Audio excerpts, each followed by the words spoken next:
आज शेर और चीजों कट्ठे। शुक्र है शेरदिल तू मैंने बके नहीं क्या, नहीं तो चाह दा वगावा या कप मैं तेरे मुंह ते मारना सी। खैर तो है शेर दिल, आज बड़ा खुश है। कहीं दारी ने शादी की तारीख तो नहीं दे दी?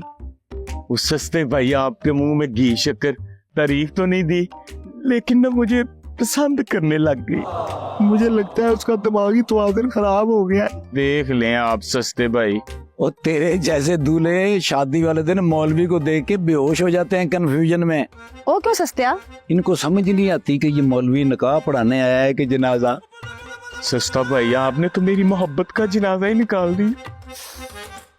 मोहब्बत का जनाजा जा रहा है। वो मेरे उधार वाला गाहक आ रहा है। बैठो मैं आपके लिए चाय बनाता हूँ। जरा तेज पत्ती रखना, तुमने तो मेरे कान ही खोल दिए। आ जाओ चीजो। केक खाना है साथ? नहीं जहर खवा दे।